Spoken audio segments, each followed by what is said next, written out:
Hello friends. जैसा कि मैंने लास्ट टाइम अपने वीडियो में डिस्कस किया था 1 to 50 क्वेश्चन 2023 प्रीलिम्स का, इस बारी मैं डिस्कस करूँगा 51 क्वेश्चन टू 100 क्वेश्चन। मैंने लास्ट वीडियोस में काफ़ी ब्रीफ में डिस्कस किया है, लेकिन एक दो कमेंट्स ऐसे आए हैं कि वो बोल रहे हैं कि सर थोड़ा डिटेल में डिस्कस कीजिए। एक्चुअली बहुत डिटेल में अगर मैं डिस्कस करूँगा एक एक ऑप्शन और एक एक क्वेश्चन तो काफ़ी लंबी वीडियो हो जाएगी। स्टिल मैं ट्राई करूँगा थोड़ा डिटेल में बताने की, मैंने कहाँ पढ़ा था, कैसे पढ़ा और कैसे मैंने स्टेटमेंट को राइट कंसिडर किया या रॉन्ग कंसिडर किया। थोड़ी वीडियो लंबी हो जाए तो बी पेशेंट विद इट। आप ऐसा कर सकते हो कि 1.5x या 2x स्पीड पे देख सकते हो, तो आपका कम टाइम वेस्ट होगा इसमें। Let's begin. जैसे जो 51st क्वेश्चन है ये जननी सुरक्षा योजना पे है। ये बहुत ही इंपॉर्टेंट स्कीम है गवर्नमेंट ऑफ इंडिया की। बार बार ये न्यूज़पेपर में भी आता रहता है, इसके ऑब्जेक्टिव्स क्यों हम कर रहे हैं, क्या क्या प्रॉब्लम्स हैं हमारी जो हमें पता है। जैसे कि हमारे जो हेल्थ के इंडिकेटर्स हैं वो काफ़ी लो हैं हमारी कंट्री में। बहुत स्टेट्स में बहुत सारे कम है ये स्कोर जो होता है, या फिर जितने भी इंडेक्सेस आते हैं उसमें। ये पुअर परफॉर्मेंस होने की वजह से एंड बहुत maternal mortality rate, infant mortality rate, इन सब के फिगर हमें पता होने चाहिए। ये क्यों कम है, कौन से स्टेट्स में कम है, कौन से स्टेट में अच्छे हैं, और अच्छे हैं तो क्या रीज़न है, ये सब डिस्कस होता रहता है न्यूज़पेपर में। इनफैक्ट एक विजन IAS के जो में एक की जो मंथली मैगजीन है उसमें एक सेक्शन आता है जिसमें ये स्कीम्स डिस्कस करते हैं। उस सेक्शन में ये स्कीम बार बार आती है, तो ये बहुत ही ज़्यादा इंपॉर्टेंट स्कीम है, इसके बारे में हमें पता होना चाहिए। तो अगर आप फर्स्ट स्टेटमेंट देखोगे इसमें बताया है कि हेल्थ डिपार्टमेंट का इंटरवेंशन नहीं, एक्चुअल में ये सेंट्रल गवर्नमेंट का स्कीम है। तो वैसे भी हम हर स्कीम के बारे में ये पढ़ते ही हैं कि whether it is a central sector scheme और सेंट्रल स्पॉन्सर्ड स्कीम या फिर वो स्टेट गवर्नमेंट की कोई स्कीम है, तो हम ये हर स्कीम के बारे में पढ़ते हैं। That is why I considered that statement wrong. जो सेकंड स्टेटमेंट है ये पता है उसका ऑब्जेक्टिव है। थर्ड स्टेटमेंट भी राइट है क्योंकि ये स्कीम का ऑब्जेक्टिव है। ये क्योंकि हम बार बार न्यूज़पेपर में पढ़ेंगे या फिर मंथली मैगजीन को कवर करेंगे तो ईजिली ये कवर हो जाएगा। फोर्थ स्टेटमेंट गलत है क्योंकि ये इन्फेंट्स के लिए नहीं है, जहाँ तक मुझे आइडिया। उसके लिए अलग से एक स्कीम है जननी शिशु सुरक्षा योजना, ये भी न्यूज़ में कई बार आती रहती है। एंड थोड़ा ये मेरी हेल्प इस क्वेश्चन में इसलिए भी हुई क्योंकि I have medical science as an optional, उसमें ये स्कीम पढ़नी होती है। दो मैंने ज़्यादा डिटेल में नहीं पढ़ी थी, बट जो मेडिकल साइंस ऑप्शनल से हैं वो भी इस क्वेश्चन को इजीली कर सकते हैं। जो नहीं है इस ऑप्शनल वाले वो भी इजीली कर सकते हैं क्योंकि ये काफ़ी डिटेल में बार बार आती रहती है। जो नेक्स्ट क्वेश्चन है अनीमिया मुक्त भारत स्ट्रैटेजी, ये भी बहुत बार हमारे न्यूज़पेपर्स में आती है, करंट अफेयर मैगजीन में आती है, तो इसके बारे में हमें पता होना चाहिए। दो I got this question wrong, in fact मेरा ये क्वेश्चन सही होना चाहिए था क्योंकि ये मेडिकल साइंस से रिलेटेड भी है एंड प्लस ये बार बार स्कीम्स आती रहती है। मैंने इस पर नोट्स भी बनाए थे और ये मेरे नोट्स में है भी, और लेकिन समहाउ शायद रिवीजन कम हुआ या फिर मेरे को ये स्टेटमेंट याद नहीं आया। जो सेकंड स्टेटमेंट है, it runs a campaign for delayed cord clamping at the time of child birth, ये करेक्ट स्टेटमेंट है but I considered it wrong, that is why मेरा ये गलत हो गया। अगर आप देख सकते हैं कैसे प्रीलिम टफ हो गया। अब इसी क्वेश्चन में जैसे पहले ऑप्शंस आते थे, instead of only 1, only 2, only 3 और ऑल 4 की बजाय अगर वो 1 और 2 स्टेटमेंट राइट या 2-3 स्टेटमेंट राइट ऐसा होता तो I would have got this question right. बहुत ज़्यादा चांसेस बढ़ जाते हैं मेरे, क्योंकि बहुत कम ऑप्शंस ऐसे होते हैं जिसमें 3 और 4 होता। तो जिस भी ऑप्शन में 3 और 4 फॉर शॉर्ट होता मैं वो ऑप्शन पे चला जाता। अगर उसमें सेकंड होता तो मैं सेकंड को इंक्लूड कर देता। तो मेरे सिर्फ 2 स्टेटमेंट के 100% श्योर पता होने से भी मैं इसको सॉल्व कर देता, but I got this question wrong because ये ऑप्शंस चेंज कर दिए हैं यूपीएससी ने। That is Y prelims has become slightly tough अभी से, बिकॉज अगर आपने एक भी स्टेटमेंट मिस कर दिया तो स्ट्रेट अवे आपका -0.66 हो जाएगा। जो 53rd है जो क्वेश्चन, ये भी मेरे हिसाब से बहुत ज़्यादा डिफ़िकल्ट क्वेश्चन नहीं है, क्योंकि ये कार्बन फाइबर्स बार बार आते रहते हैं, साइंस एंड टेक में आते रहते हैं, मंथली मैगजीन में भी कवर होता रहता है। और अगर जैसे मेरे को डॉक्यूमेंट्रीज देखने का शौक था तो मैंने कई बार ये पढ़ा था कि ऑटोमोबाइल और इनफैक्ट एयरक्राफ्ट्स में ये कार्बन फाइबर यूज़ होता है एंड कार्बन फाइबर बहुत बहुत बार न्यूज़ में आता है, तो ये होना चाहिए। एंड ये carbon fibre once used can not be recycled, ये गलत स्टेटमेंट है। इनफैक्ट हम बहुत ही बेसिक बायोलॉजी और बहुत ही 9th-10th स्टैंडर्ड्स में पढ़ लेते हैं कि कार्बन से जितनी भी चीज़ें बनी होती हैं most of the time they are recyclable, वो डिकम्पोज हो जाती हैं, उनको हम वापस यूज़ कर सकते हैं। तो ये स्टेटमेंट रॉन्ग है, that is why I got it right. जो 54th है, ये काफ़ी कॉमन सेंस है, इसके लिए कोई आपको अलग से नॉलेज या अलग से मटेरियल या कोई सोर्स पढ़ने की ज़रूरत नहीं है, किसी कोचिंग वाले में ये पढ़ाया जाता नहीं है। लेकिन अगर आप कॉमन सेंस लगाओगे, आपको नॉर्मल जो आप डे टू डे जो आप डिवाइसेस यूज़ करते हो उसमें क्या क्या चीज़ें हैं, ये अगर आप पढ़ते हो या फिर थोड़ा भी ध्यान देते हो कि आपके मोबाइल में क्या क्या चीज़ें होती हैं, लैपटॉप में क्या है, तो उसमें ये आपको आराम से आप दिमाग लगा के कॉमन सेंस से ये बता सकते हो। जैसे detection of car crash collision which results in deployment of, तो इसमें पूछा है एक्सेलरोमीटर कहाँ कहाँ रिक्वायर्ड होता है। अगर आप इसके नाम से भी पढ़ोगे तो एक्सेलरोमीटर आपको पता होगा कि कोई भी ऐसा डिवाइस जो किसी भी चीज़ का स्पीड या एक्सेलरेशन डिटेक्ट करता है, वही एक्सेलरोमीटर होगा, राइट। तो सडनली अगर कोई चीज़ ड्रॉप हो रही है तो, या फिर सडनली कोई चीज़, जैसे हमारी कार क्रैश में सडनली हमारी कार स्टॉप होती है, तो जो डिसेलरेशन होता है उसको डिटेक्ट करने के लिए जो डिवाइस होगा वो यूज़, तो ये कॉमन सेंस से मैंने ये स्टेटमेंट सॉल्व किए। कोई भी पढ़ता नहीं है इन चीज़ों के बारे में, बट अगर आप you are aspiring to be an officer in government of India, तो आपको normal basic common sense apply करना होना चाहिए, थोड़ा टेक्नोलॉजी के बारे में पता होना चाहिए। तो इसलिए मैंने ये क्वेश्चन राइट हो कि हमारे स्मार्टफोन्स में भी आते हैं। इनफैक्ट स्मार्टफोन्स में जो हम गेम्स वगैरह खेलते हैं, ये उसमें बहुत इंपॉर्टेंट रोल होता है एक्सेलरोमीटर का। सो ये आप इजीली कर सकते हो सॉल्व। जो 55th क्वेश्चन है, ये जो है, अब ये रिसर्कुलेटिंग एक्वाकल्चर बार बार मंथली मैगजीन्स में आता रहता है। ये हो सकता है कि ये जो मेरा ये क्वेश्चन गलत हुआ है, बट ये एक्वाकल्चर न्यूज़पेपर में भी कई बार आता है, नहीं तो मंथली मैगजीन में तो ये डिस्कस होता, नहीं भी तो जो हमारे स्टैंडर्ड एनवायरनमेंट की जो नोट्स हैं उसमें भी कई जगह मैंने देखा है कि कुछ कोचिंग्स में होता है। मेरे हिसाब से ये क्वेश्चन बहुत ज़्यादा टफ नहीं है, लेकिन मैंने शायद जो कोई एक स्टेटमेंट को जिसमें सही माना है वो शायद गलत कंसिडर किया है यूपीएससी ने। अब मैंने डिटेल में एनालिसिस पढ़ी नहीं है इसकी, अगर डिटेल में मेरे को मिलेगा तो मैं डिस्कस कर लूँगा। मैं अभी देख सकता हूँ, एक सेकेंड।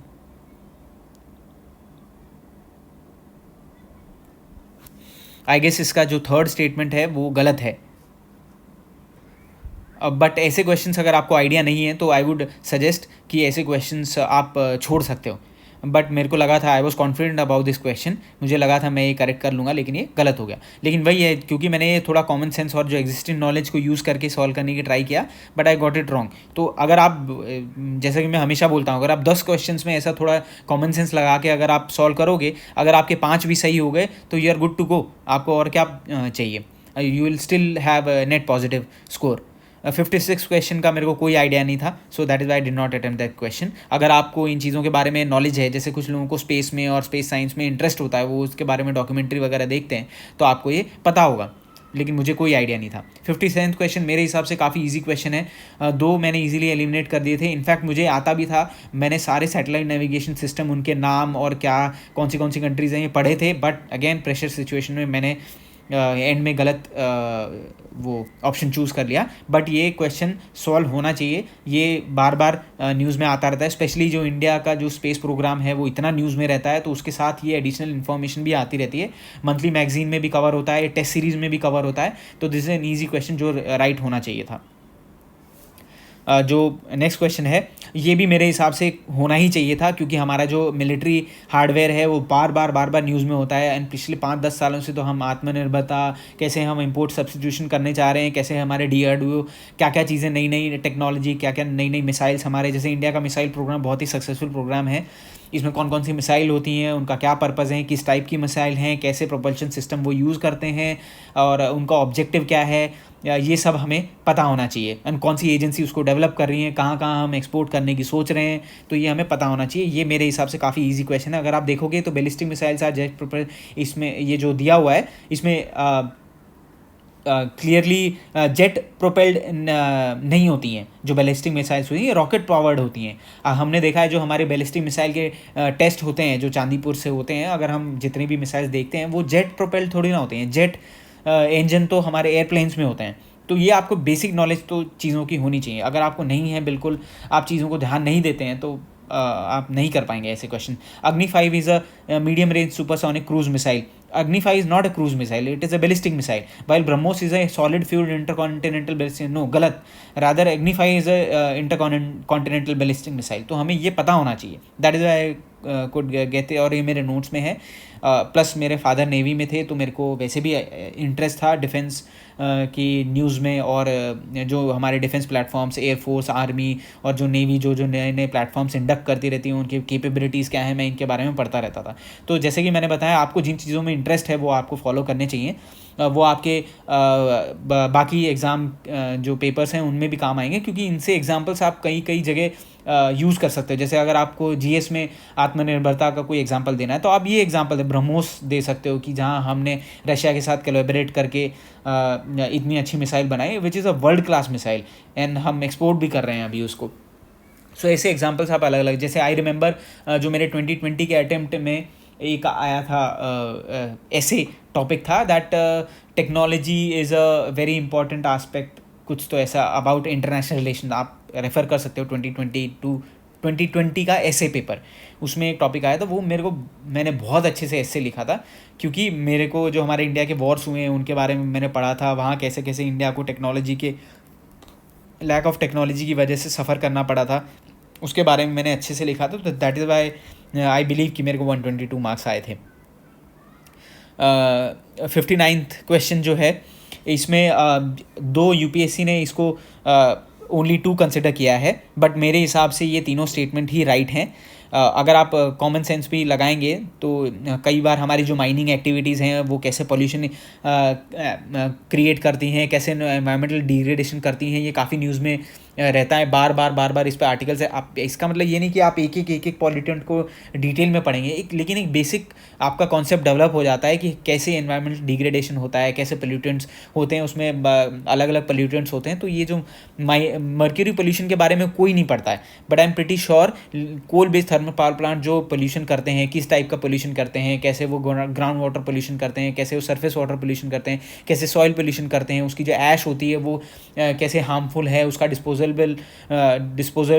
इतना बड़ा इशू था, कैसे हमने फ्लाई ऐश को रिसाइकल करना शुरू किया, कैसे हमने उससे रोड कंस्ट्रक्शन में उसको यूज़ किया, कैसे उसका ब्रिक कंस्ट्रक्शन में यूज़ किया, या फिर बिल्डिंग कंक्रीट में मिलाया। थोड़े साल पहले आई रिमेंबर ये मिनिस्ट्री ऑफ रोड ट्रांसपोर्ट ने शायद कंपलसरी कर दिया था कि फ्लाई ऐश आपको यूज़ करना ही है। तो ये जब तक आप न्यूज़पेपर बार बार नहीं पढ़ेंगे तो आपको ये चीज़ें आपके सामने नहीं आएंगी। तो मैंने मर्क्यूरी पोल्यूशन नहीं पढ़ा था, बट मैंने इन चीज़ों के बारे में इतना पढ़ा था कि आई कुड प्रेडिक्ट कि गोल्ड माइनिंग एक्टिविटी हो रही है तो उसमें कहीं ना कहीं मर्क्यूरी पोल्यूशन होता ही होगा, क्योंकि मर्क्यूरी वैसे भी नेचर में और सॉइल में मिलता है। लेकिन मर्क्यूरी जब हार्मफुल हो जाता है, जब वो एक्सेसिव एक्सपोजर हो जाए अगर ह्यूमंस को, तो इट बिकम्स टॉक्सिक।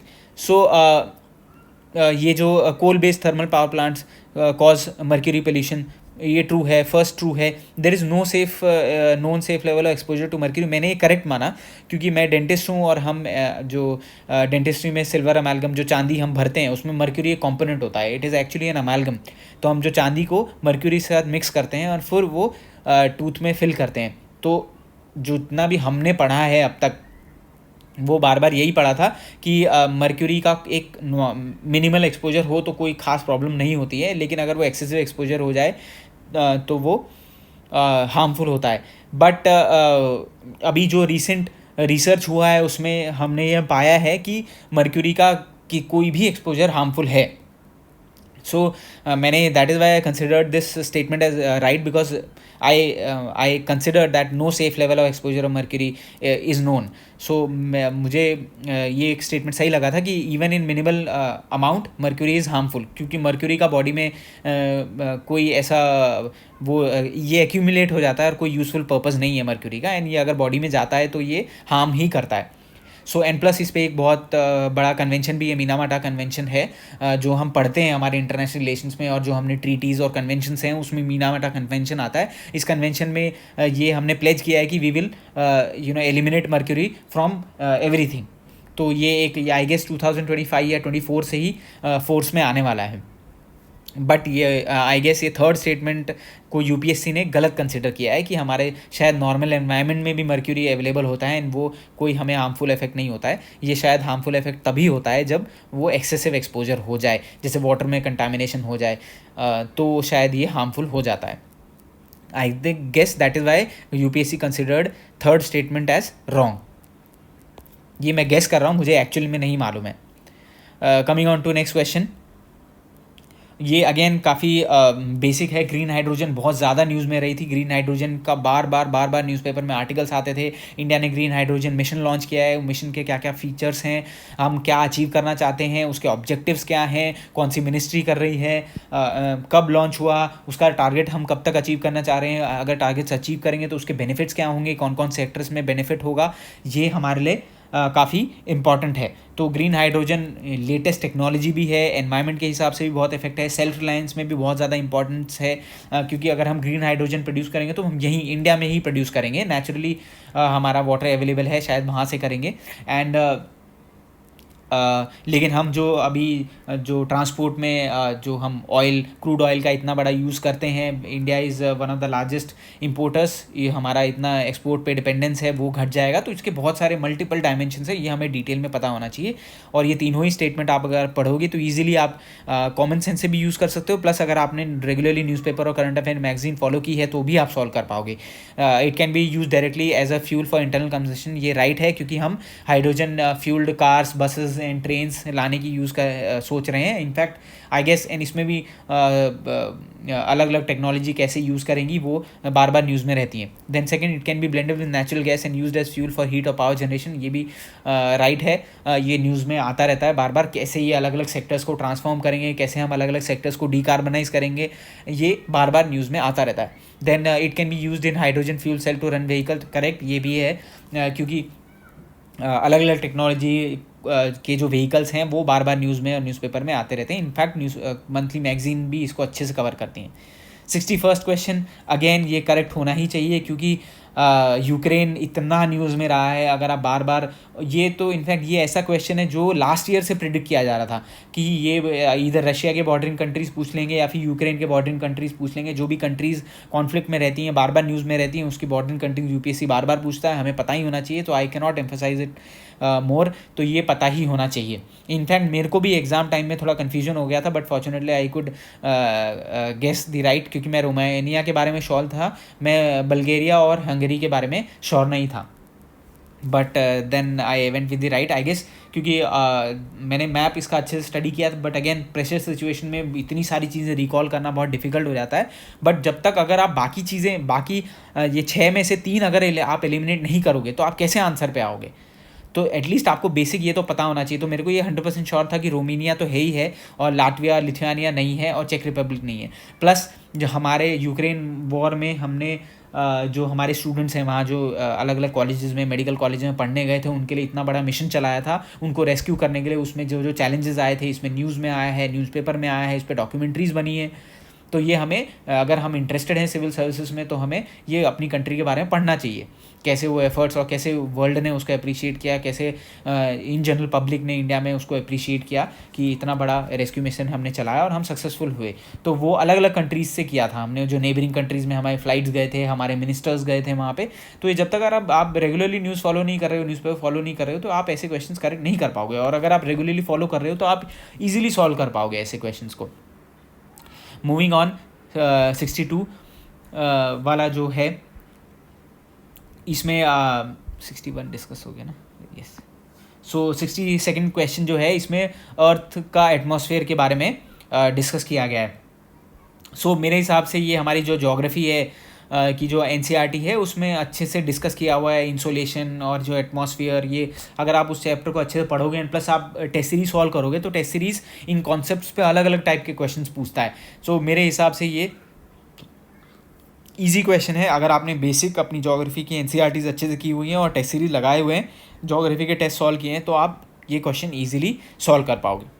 अब इसमें मैं एक एक स्टेटमेंट डिस्कस नहीं कर सकता, क्यों राइट है, कौन से पेज में मिलता है।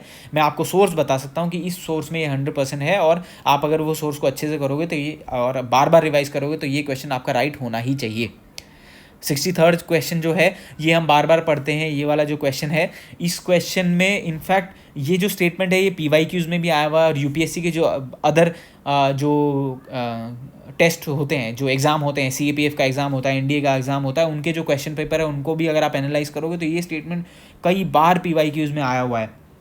एंड कई बार ये हम नॉर्मल बेसिक जो एनवायरनमेंट का मटेरियल है उसमें भी पढ़ते हैं। ये स्टेटमेंट हम जो ट्रॉपिकल रेन फॉरेस्ट हैं हमारे बेसिक मटेरियल में भी है, टेस्ट सीरीज़ में भी आता है। तो ये आपको पता होना ही चाहिए कि ट्रॉपिकल रेन फॉरेस्ट रिच नहीं होते न्यूट्रिएंट में, वहाँ बहुत ज़्यादा बारिश होती है तो लीच आउट हो जाते हैं, that is why it is not good. तो हम अलग अलग जोग्राफी में भी पढ़ते हैं कि अलग अलग सॉइल टाइप्स, उनके क्या क्या उसमें एक्सेस होता है, क्या क्या डेफिशिएंट होता है, कौन सी फर्टाइल होती हैं, कौन सी नॉन फर्टाइल होती हैं, क्यों नहीं होती, ये सब हमें पढ़ना चाहिए। तो ये आप इजीली, अगर आपने फर्स्ट स्टेटमेंट भी गेस कर लिया कि फर्स्ट स्टेटमेंट इनकरेक्ट है, तो आप आंसर पे आ जाओगे, आपको सेकंड स्टेटमेंट पढ़ने की ज़रूरत भी नहीं पड़ेगी। 64th क्वेश्चन जो है ये कोचिंग वाले गलत बोल रहे थे बट यूपीएससी ने ये सही मार्क किया है। तो ये क्वेश्चन एज सच डायरेक्ट ये स्टेटमेंट कहीं नहीं दी हुई है किसी भी बुक में कि the temperature contrast between continent and ocean is greater during summer than in winter, ऐसा कहीं नहीं दिया हुआ है। लेकिन अगर आप जो हमारे जो ओशियन वाले चैप्टर्स हैं ज्योग्राफी में, जो क्लाइमेटोलॉजी है, जो उसके बारे में जो टेम्परेचर चेंजेस होते हैं डे एंड नाइट के, जो समर एंड विंटर के जो टेम्परेचर चेंजेस हैं, कितना रेंज होता है, अगर आप पढ़ोगे तो आप इजीली ये गेस कर पाओगे कि कैसे ये फर्स्ट स्टेटमेंट इनकरेक्ट है। तो हमारे ये बेसिक सोर्सेस से आया, बेसिक जोग्राफिकल कॉन्सेप्ट है ये, है ना। Then second statement, the specific heat of water is more than land is more than of land surface, ये करेक्ट है क्योंकि अगर हम जो हीटिंग पढ़ते हैं ओशंस की, वाटर की और लैंड की, ये हम बार बार पढ़ते हैं कैसे लैंड बहुत जल्दी गर्म हो जाता है, हीटअप हो जाता है, ओशन बहुत लेट हीटअप होता है, उसका क्या इफेक्ट होता है, लोकल एनवायरनमेंट पे क्या इफेक्ट होता है, कैसे वो क्लाइमेट को फ़र्क पड़ता है, कैसे जो हमारा ग्लोबल वार्मिंग हो रही है कैसे वो ओशंस को हीटअप कर रहे हैं। ये इतने बार हम कॉन्सेप्ट पढ़ते हैं that we can easily take this correct this statement. तो यूपीएससी ने इसको करेक्ट, मेरा जो आंसर है डी, उसको करेक्ट कंसिडर किया है, लेकिन बहुत सारे कोचिंग मटेरियल ने इसको रॉन्ग कंसिडर किया था, इसलिए मैंने भी डब्ल्यू लगा रखा है। 65th straight forward easy question geography के बुक से आया हुआ है, ये क्वेश्चन हम करेक्ट रॉन्ग नहीं कर सकते, ये करेक्ट होना ही चाहिए। 66 question again, coal based thermal power plants in India. अब इसमें हमने सब थोड़ी ना ये पढ़ते हैं कि जो coal based thermal power plants हैं, we don't read about each and every coal based thermal power plants and what kind of technology they use, हम एक एक का लिस्ट नहीं बनाते हैं। बट ये एकदम कॉमन सेंस है कि अगर आप ये देखो, if you read all the statements, none of them uses sea water, is it possible? क्या हमारे कोई भी, स्पेशली जो हमारे जो सदर्न स्टेट्स हैं, जो कोस्टल स्टेट्स हैं हमारे, उनमें जो थर्मल पावर प्लांट्स होंगे, क्या उनमें एक भी थर्मल पावर प्लांट ऐसी जगह लोकेटेड नहीं होगा where it has to use sea water? क्या ऐसा हो सकता है? इतनी बड़ी कंट्री है हमारी, इतने ज़्यादा थर्मल पावर प्लांट्स हैं, India is one of the largest electricity producer जो थर्मल एनर्जी यूज़ करता है। तो और हमारी इतनी बड़ी पॉपुलेशन है जिसकी एनर्जी नीड्स और इलेक्ट्रिसिटी नीड्स को हमें मीट अप करना है, एंड जिसकी वजह से इंडिया ने इतना बड़ा अभियान भी चलाया था कि इलेक्ट्रिसिटी प्रोवाइड करने का to every village and to every household. तो क्या ऐसा हो सकता है कि हमारा एक भी thermal plant ocean water use ना करता हो? सो ये स्टेटमेंट ईजिली गलत कंसिडर कर सकते हैं। None of them is set up in water stressed district, ये दिस इज़ नॉनसेंस। इसके बारे में इतने बार हमारे न्यूज़पेपर में आता रहता है डिस्कशन। क्या ऐसा हो सकता है कि हमारे, और हमें पता है कि हमारे इंडिया में इतने सारे डिस्ट्रिक्ट्स हैं जो वाटर स्ट्रेस्ड हैं, ऐसा नहीं है कि एक दो डिस्ट्रिक्ट हैं सिर्फ इंडिया में जो वाटर स्ट्रेस्ड हैं। हमारे इनफैक्ट रिपोर्ट आती रहती हैं बार बार, आई गेस ये वर्ल्ड बैंक की रिपोर्ट है, फिर इंडिया की कुछ एजेंसीज़ हैं, उनकी रिपोर्ट बार बार आती रहती हैं कैसे इतने सारे डिस्ट्रिक्ट जो हैं वाटर स्ट्रेस्ड हैं, कैसे India is such a big withdrawer of ground water, कैसे हमारा इरिगेशन जो है उसको हमें चेंज करने की ज़रूरत है। इतना हम वाटर के इश्यूज़ के बारे में डिस्कस करें तो ऐसा पॉसिबल ही नहीं कि एक भी थर्मल पावर प्लांट ऐसे डिस्ट्रिक्ट में प्लेस्ड ना हो जो वाटर स्ट्रेस्ड हो। It is impossible. Then none of them is privately owned, ये भी अगेन एब्सर्ड स्टेटमेंट है। हम पढ़ते रहते हैं टाटा पावर है, अदानी पावर है, या फिर हम ये डिस्ट्रीब्यूशन कंपनीज़ हैं, ये फिर ये अपना खुद का पावर प्लांट भी लगाती हैं। प्लस अगर हम जो इलेक्ट्रिसिटी प्रोड्यूस करते हैं कोल पावर प्लांट्स के, उसका एक पाई चार्ट है, आई रिमेंबर, जो मंथली मैगजीन में आता रहता है, हमारे इकोनॉमिक सर्वे में आता रहता है, कैसे हमारा जो सेंट्रल गवर्नमेंट ओन्ड जो थर्मल पावर प्लांट्स हैं उनका क्या परसेंटेज है, देन स्टेट गवर्नमेंट के थर्मल पावर प्लांट हैं उनका क्या परसेंटेज है, एंड प्लस जो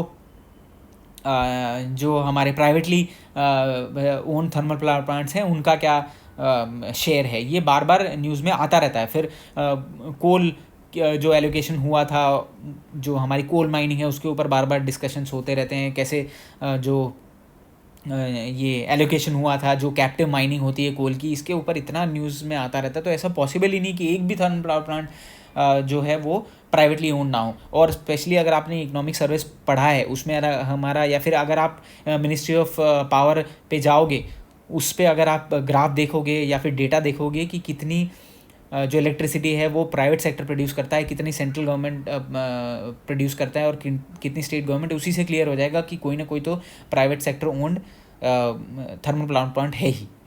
देन वोल्बाकिया मेथड, ये एक्चुअली क्योंकि मेरे पास मेडिकल साइंस है एंड उसमें बहुत बड़ा मिशन एक चलता है, एक national mission for control of vector borne disease, ये उसमें हमें पढ़ना होता है कैसे डेंगू मलेरिया ये कंट्रोल करने के लिए एक मेथड होता है। तो ये जो मॉस्किटोज़ होते हैं, ये इनका जो रिप्रोडक्शन और जो एग्स ले करते हैं, ये वाटर पे करते हैं। तो वाटर जहाँ पे स्टेगनेट हो जाता है उसको उनको एलिमिनेट करने के लिए, मॉस्किटो को एलिमिनेट करने के लिए हम ये Wolbachia, I guess this is a insect और लार्वा हम कुछ तो छोड़ते हैं जो वो इंसेक्ट्स को ग्रो नहीं होने देता है। So this is one of the method, this is how I knew about it. But अगर आपने मेडिकल साइंस नहीं भी किया है, अगर आप, if I am not wrong, so somewhere ये जो मंथली मैगजीन्स होती हैं उसमें भी आता है। नहीं तो कई बार ये जो आउटब्रेक्स होते हैं, डेंगू के आउटब्रेक्स होते हैं, मलेरिया का आउटब्रेक होता है, जो सडनली केसेस बारिश के टाइम पे बढ़ जाते हैं, स्पेशली दिल्ली में बढ़ते हैं, डेथ्स एकदम से इंक्रीज़ होने लग जाती हैं, तो उस टाइम भी ये कई बार न्यूज़पेपर में आता है। बट अगर आपको ये आइडिया नहीं है तो आप स्ट्रेट अवे इस क्वेश्चन को छोड़ सकते हो, काफ़ी फैक्चुअल क्वेश्चन है, और अगर आपके फील्ड से नहीं है तो this is not that big a deal. अगर आपको ये नहीं पता है तो कोई बड़ी बात नहीं है, कोई आपके नॉलेज कम होने का रिफ्लेक्शन नहीं है।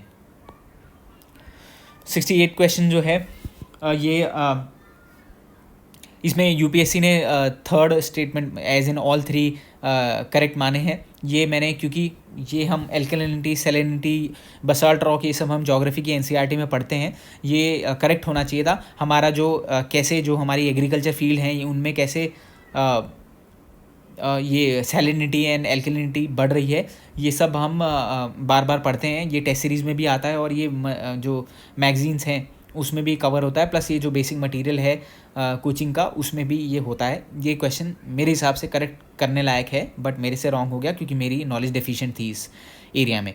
एरियल मैग्नेटोन मेटाजेनोमिक्स, एरियल मेटाजेनोमिक्स है, ये कोई भी नहीं पढ़ता है मेरे हिसाब से, किसी भी मटेरियल में नहीं दिया हुआ, but this question can easily B solve with common sense. I remember ये पहले भी ऐसे टाइप के क्वेश्चंस आ चुके हैं, आई गेस लास्ट ईयर या लास्ट ईयर की ड्रोन से रिलेटेड आया था कि ड्रोन कहाँ यूज़ किए जा सकते हैं, I guess to collect DNA samples और समथिंग, ऐसा क्वेश्चन आया। अगर उसका आपने पीवाईक्यू एनालिसिस किया होता तो आपको बेसिक आइडिया आ जाता। एंड अगर आप वैसे भी बायोटेक्नोलॉजी, जो बेसिक बायोटेक्नोलॉजी हमें पढ़नी है तो उसमें ये वर्ड आते रहते हैं, मेटाजेनोमिक्स this and that.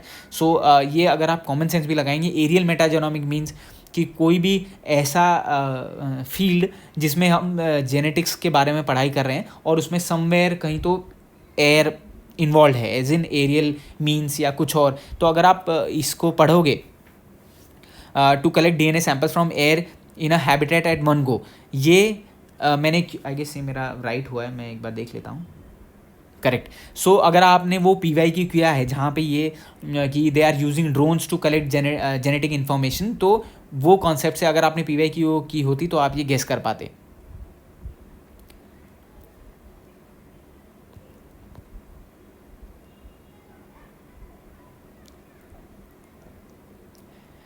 Seventieth question जो है, micro satellite DNA is used in the case of which one of the following. Again ये बेसिक बायोटेक्नोलॉजी का है, जो हमारी इतने सारे जो जीन एडिटिंग टेक्नोलॉजीज़ हैं, इस आई गेस इस ईयर तो नोबेल प्राइज़ भी मिला है। जो Cas9 टेक्नोलॉजी है उसका बार बार डिस्कशन होता रहता है, एंड उसमें जो अलग अलग टर्म्स हैं वो यूज़ होते रहते हैं, हमारे न्यूज़पेपर में आता रहता है। एंड प्लस जो करंट अफेयर्स की मंथली मैगजीन है उसको डिटेल में डिस्कस करती हैं, तो वहाँ पे ये जो माइक्रो सैटेलाइट डीएनए, ऐसा स्पेसिफिक वर्ड नहीं आता, बट जो अगर आप क्रिस्पर कैस9 टेक्नोलॉजी पढ़ोगे तो उसमें जो पैलिंड्रोमिक रिपीट्स हैं, जो ऐसे डीएनए जो बार बार रिपीट होते रहते हैं, उसको कैसे हम यूज़ करते हैं वो डीएनए सीजर्स क्लिप करने में, उससे आप गेस कर सकते हो। प्रॉबेबली ये मेरे को हेल्प मिला क्योंकि I am from the medical background, मैंने बार बार ये चीज़ें पढ़ी हुई, that is why I could get this question right.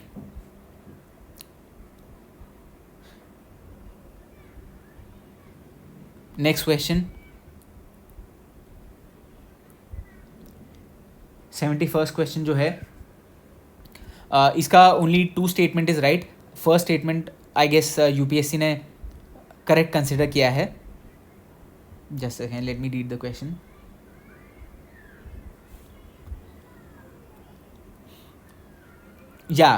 सो ये जो फर्स्ट स्टेटमेंट है ये हमें पता होना चाहिए क्योंकि एमएसएमई के बारे में हम बार बार पढ़ते हैं। रिसेंटली अमेंडमेंट ला के जो हमारी जो गवर्नमेंट ऑफ इंडिया है उन्होंने इस एक्ट में अमेंडमेंट लाया था, और जो पहले प्लांट मशीनरी बेस्ड ओनली जो डेफिनेशन होती थी उसको डेफिनेशन चेंज किया था। आई गेस टर्नओवर को भी इंक्लूड किया था जहाँ तक मेरे को याद है, एंड उसका जो नंबर है वो याद होना चाहिए आपको, जिसे मैंने एग्ज़ाम में रिकॉल करने की कोशिश की थी, इसलिए मैंने साइड में लिखा भी है। दैट इज़ वाई एक न्यू की फर्स्ट स्टेटमेंट राइट है।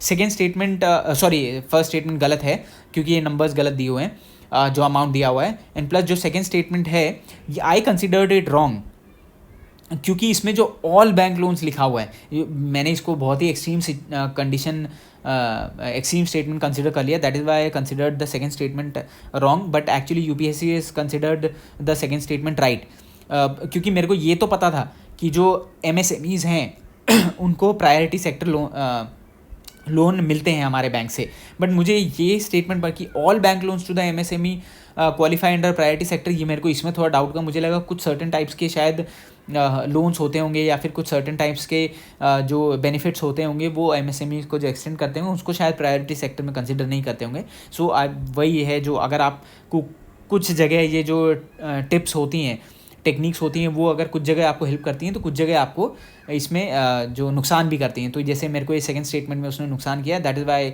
In spite of having me full knowledge about this question I did it wrong. 72nd जो क्वेश्चन है इसका दोनों ही स्टेटमेंट राइट है। ये स्विफ्ट सिस्टम बहुत न्यूज़ में था, बट ये जो क्वेश्चन है ये थोड़ा टफ है मेरे हिसाब से। अगर आपने ये क्वेश्चन गलत किया या फिर आपने अटेम्प्ट नहीं किया तो कोई बड़ी बात नहीं है, बट ये स्विफ्ट सिस्टम इतना न्यूज़ में रहता है बार बार क्योंकि जो यूएस रशिया सैंक्शंस हैं जो उसमें ये बार बार आता है डिस्कशन में, कैसे जो यूएस है अपने पेमेंट सिस्टम्स को, अपने बैंक्स को कैसे वेपनाइज करके एज अ वेपन यूज़ करता है to put sanction against those countries जो उसकी बात सुनते नहीं है इंटरनेशनल फोरम्स पे। तो ये बार बार न्यूज़ में डिस्कस होता रहता है। प्लस ये स्विफ्ट सिस्टम पहले जो पीएनबी बैंक स्कैम हुआ था, नीरव मोदी आई गेस उस टाइम में भी काफ़ी डिस्कस हुआ था, और ये जो हमारा जो मंथली मैगजीन होती हैं उसमें भी ये स्विफ्ट सिस्टम कई बार डिस्कस होता रहता है। ये 73rd क्वेश्चन है, टर्म बीटा, ये मैंने प्योर लॉजिकल गेसिंग से किया था। अगर आप साइंस पढ़ते हैं कई बार या फिर नंबर्स वगैरह पढ़ते हैं तो जो अल्फ़ा बीटा ये सब जो नंबर हम कंसिडर करते हैं ये हमेशा कोई ना कोई नंबर होता है, राइट? कि अगर आप कोई स्टेटमेंट कोई भी किसी भी चीज़ को हम डिनोट करते हैं अल्फ़ा या बीटा, है ना, ये जैसे एक्स निकालते हैं मैथमेटिक्स में, तो ऐसे ये न्यूमेरिकल वैल्यू होती है हमेशा। तो इसलिए मैंने ये चारों स्टेटमेंट में एक ही जगह था जहाँ पे नंबर्स के बारे में डिस्कस किया गया है कि डी स्टेटमेंट अगर आप पढ़ोगे numeric value that measures the fluctuation stock market, और जबकि आप बाकी चीज़ों में अगर पढ़ोगे तो कोई न्यूमेरिकल वैल्यू के बारे में बात नहीं कर रहा है। पहले स्टेटमेंट जैसे process of simultaneous buying and selling, तो ये प्रोसेस को डिस्कस कर रहा है। जो सेकंड स्टेटमेंट इन्वेस्टमेंट स्ट्रैटेजी, ये स्ट्रैटेजी को डिस्कस कर रहा है। देन एक जो थर्ड स्टेटमेंट है इसमें ये टाइप ऑफ सिस्टमिक रिस्क को डिस्कस कर रहा है, तो इसमें कोई नंबर नहीं कर रहा है। तो मैंने ये अज्यूम किया कि ये अल्फ़ा बीटा जहाँ भी ऐसे नंबर्स हम यूज़ करते हैं, जहाँ भी ये जो अल्फ़ाबेट्स यूज़ करते हैं, ये हम कोई ना कोई नंबर को डिनोट करने के लिए करते हैं। तो दैट इज़ वाई आप फिज़िक्स में भी पढ़ोगे तो मेरे केमिस्ट्री में भी, तो जैसे ईटा हम करते हैं, थीटा करते हैं, ये सब हमेशा नंबर्स होते हैं। अल्फ़ा बीटा थीटा ईटा डेल्टा ये सब नंबर होते हैं। जैसे अगर आपको चेंज को change is always denoted by delta, कि what is the change, percentage change कितना आया। तो इसलिए आई कंसिडर कि बट अगर आपको ये पता ही नहीं है, आपने कभी ये चीज़ें पढ़ी ही नहीं है, अगर आपने ध्यान नहीं दिया है तो आप ये नहीं गेस कर पाओगे। बट मेरे हिसाब से जिसने भी ये चीज़ें पढ़ी हैं कि अल्फ़ा बीटा डेल्टा थीटा ईटा, ये सब किसी न किसी नंबर को डिनोट करते हैं। That is why I went with option D and I guess ये मेरा करेक्ट हुआ है। Coming on to 74th question. तो दिस इज़ हाउ कि आपको, जैसे लास्ट क्वेश्चन मैंने करेक्ट, तो आपको थोड़ा दिमाग लगाना है, कॉमन सेंस यूज़ करना है, अपना दिमाग काम रखना है। आपके पास जितनी भी एग्जिस्टिंग नॉलेज है वो सारी नॉलेज आपको अप्लाई करनी है। ज़रूरी नहीं है कि आपने जो सिविल सर्विसेज के प्रिपरेशन में जो पढ़ाई की है सिर्फ वही आपको काम आए, ऐसा बिल्कुल भी नहीं है। आपको कोई भी नॉलेज काम आ सकती है। आपने शायद वो कई साल पहले, 4 साल पहले, 10 साल पहले पढ़ी हो, तो वो नॉलेज भी यूज़फुल होगी आपके एग्ज़ाम में। But you will be able to use that information और that knowledge in a correct way only when you keep your head cool। 74th question है, ये मेरा करेक्ट हुआ है। मैंने इसमें लिखा ये, तो अगर आप न्यूज़पेपर्स पढ़ते हैं तो SHG बार बार डिस्कस होता रहता है। ये करंट अफेयर मैगजीन में भी आता रहता है, इसमें डिस्कस करने का कुछ है नहीं। काफ़ी इजी क्वेश्चन मैं इसको कंसिडर करता हूँ, जो आपको आना चाहिए था।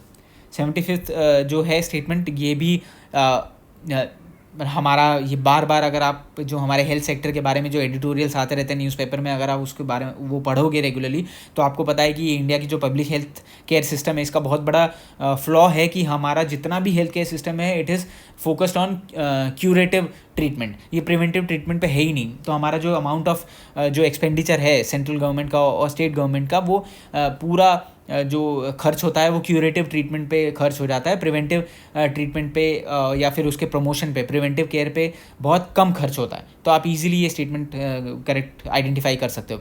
Then second statement, under India decentralise approach to health care delivery the states are primary responsible for organising health services. ये बिल्कुल करेक्ट स्टेटमेंट है। अगर आप न्यूज़पेपर पढ़ते हो तो बार डिस्कस किया जाता है कैसे स्टेट गवर्नमेंट हैं जो प्राइमरली रिस्पॉन्सिबल हैं, कैसे उनके ऊपर ये ओनस है कि वो हेल्थ केयर सिस्टम को दुरुस्त करें, कैसे स्टेट गवर्नमेंट्स के पास फंड्स का क्रंच रहता है। दैट इज़ वाई जो स्टेट गवर्नमेंट फंडेड हॉस्पिटल्स रहते हैं, PHCs रहते हैं, ये बहुत ही इन पे इक्विपमेंट नहीं होते हैं, है ना, वहाँ डॉक्टर्स नहीं होते हैं, नर्सेज नहीं होते हैं, वहाँ इलेक्ट्रिसिटी नहीं होती है, वाटर नहीं होता, सैनिटेशन नहीं होता। ये इश्यूज़ हम बार डिस्कस करते रहते हैं, कैसे ज़्यादा से ज़्यादा फंड ट्रांसफ़र करने की ज़रूरत है, कैसे पब्लिक हेल्थ एक्सपेंडिचर बढ़ाने की ज़रूरत है, कैसे पब्लिक हेल्थ एक्सपेंडिचर में जो स्टेट गवर्नमेंट का बजट है उसमें कैसे हेल्थ एलोकेशन का परसेंटेज बढ़ाने की ज़रूरत है। इतने बार डिस्कस होता है, तो ये ईजिली आना ही चाहिए। लेकिन अगर आप इसको फॉलो नहीं करते हो तो आप नहीं कर पाओगे। देन 76 क्वेश्चन जो है, इसमें अगर आप पढ़ोगे, अब वर्ल्ड वाटर डेवलपमेंट रिपोर्ट जो है, ये पूरी रिपोर्ट कोई नहीं पढ़ता है, बट ये जैसा कि मैंने बताया, बहुत सारे रिपोर्ट ये बताते हैं कि कैसे India is one of the largest extractor of ground water. ये क्यों इतनी बड़ी इशू है, कैसे हमारे जो इरिगेशन प्रैक्टिसेस हैं हमारे एग्रीकल्चर में, वो कैसे हमारे वाटर टेबल को कम लेके जा रहे हैं, कैसे पंजाब में इतनी बड़ी क्राइसिस हो गई है, पंजाब में, हरियाणा में, वेस्टर्न यूपी में, राजस्थान में ग्राउंड वाटर एक्सट्रैक्शन की वजह से कितना बड़ा इशू है। अगर आप ये बार न्यूज़पेपर आर्टिकल में पढ़ते रहते हो तो यू कैन ईजिली रिकग्नाइज़ कि ये बात सही है। तो वो उस रिपोर्ट ने भी बोला ही होगा। अब एक्चुअल में किसी भी टॉपर ने या इवन रैंक 1 ने, मुझे लगता है, वर्ल्ड वाटर डेवलपमेंट रिपोर्ट पूरी नहीं पढ़ी होगी और उसने इंडिया के बारे में क्या कमेंट किया है ये कोई नहीं पढ़ता है। बट ये स्टेटमेंट आप इजीली आइडेंटिफाई कर सकते हो, this statement is true. Then India needs to extract more than a quarter of the world's groundwater each year to satisfy the drinking water and sanitation needs of almost 18%। अब हमें ये अच्छे से पता है, हम बार पढ़ते हैं कि how more than 90% of the जो वाटर यूज़ होता है हमारा, स्पेशली ग्राउंड वाटर, वो इरीगेशन में यूज़ होता है। हम ये बार ये डेटा पढ़ते हैं कि जो हमारा इरिगेशन में कितना वाटर यूज़ होता है, हमारी इंडस्ट्रीज़ कितना परसेंटेज वाटर यूज़ करते हैं, हमारे जो अर्बन सेंटर्स हैं वो ड्रिंकिंग वाटर सैनिटेशन में कितना परसेंटेज वाटर यूज़ करता है, तो हमें ये पता है। तो लेकिन इसमें लिखा हुआ India needs to extract more than a quarter of the world's ground water each year to satisfy drinking water and sanitation need, no, to satisfy irrigation needs. तो आप इजीली ये क्वेश्चन को करेक्ट कर सकते हो। So this is how I got it right. 77 question मेरे को नहीं आता था, that is why I did not attempt it. 78 Somalia, bar piracy news में आती रहती है पिछले 6-8 महीने, 1 साल में तो इतना ज़्यादा, जब से इज़राइल जो हमास वॉर जब से स्टार्ट हुई है तो इतना न्यूज़ में आ गया है। बट उससे पहले भी क्योंकि प्रीलिम्स तो इससे पहले ही हो गया था, लेकिन उससे पहले भी कैसे इंडिया की जो सी लेन्स ऑफ कम्युनिकेशन है वो कैसे अफेक्ट होती हैं पायरेसी से, ये पायरेसी कहाँ से ओरिजिनेट होती है, क्यों पायरेसी होती है, कौन सी उसके रीजंस क्या हैं, सोशो इकोनॉमिक रीजंस क्या हैं, कौन कौन सी कंट्रीज़ में होता है, कौन कौन से एरिया में, ये गल्फ ऑफ गिनी जो है नाइजीरिया, वहाँ भी ये बहुत बड़ा इशू है। फिर सोमालिया, अरेबियन सी, इसमें भी एक इशू है। इनफैक्ट मेंस के PYQ में भी ये 2013 या 2014 में पूछा जा चुका है इस पे मेंस में क्वेश्चन। हमारी इंडियन नेवी कंटिन्यूसली डिप्लॉयड रहती है ये अरेबियन सी में, जो हमारा जो ये पर्शियन गल्फ है इसके पास, और जो हमारा जो सुएज कनाल है उसके पास, तो ये रेड सी के पास हमारे इंडियन जो नेवी के शिप्स हैं ये रेगुलरली डिप्लॉयड रहते हैं। तो ये भी न्यूज़ में रहता है। तो अगर आप रेगुलरली न्यूज़पेपर फॉलो करते हो तो ईजिली आप इसको करेक्ट कर पाओगे without any doubt. 79th question जो है हमारा, जो कन्वेंशन ऑफ बायोडाइवर्सिटी है, ये कौन से ईयर में साइन हुआ, कौन सी कॉन्फ्रेंस हुई थी जहाँ पे ये साइन हुआ, और कौन कौन से प्रोटोकॉल साइन हुए, इसके कौन कौन से ये प्रोटोकॉल में जो एडिशनल एज इन जो हमारे कन्वेंशन होते हैं उसमें प्रोटोकॉल जो ऐड होते हैं वो किस पर्पस से ऐड होते हैं। जो इसमें कार्टागेना प्रोटोकॉल है, नगोया प्रोटोकॉल है, ये कब साइन हुए, कौन सी प्लेस पे साइन हुए, इनका ऑब्जेक्टिव क्या था, ये अचीव हुए नहीं हुए, उनके गोल क्या थे, इनके जो कोई अपडेट होने वाला है तो ये कौन से पीरियड तक थे, जैसे 2012 तक थे, 2020 तक थे, वो अचीव हुए नहीं हुए। उसके बाद जो नेक्स्ट प्रोटोकॉल है उसका क्या नाम है, कब साइन होने वाला है, इंडिया उसको साइन करने वाला है, इंडिया सिग्नेटरी है नहीं है, ये सब चीज़ें आपको पता होनी चाहिए। ये basic core concept of environment से है, ये क्वेश्चन आपको आना ही चाहिए। जो 80th क्वेश्चन है इसका काफ़ी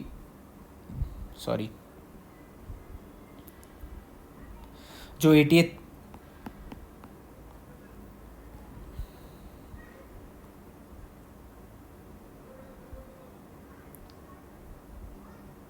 या 80th क्वेश्चन है, ये मेरे हिसाब से कुछ जो स्टेटमेंट हैं ये आप स्ट्रेट अवे लक्ष्मीकांत अगर आपने अच्छे से की हुई है तो आप उसको करेक्ट कर पाओगे।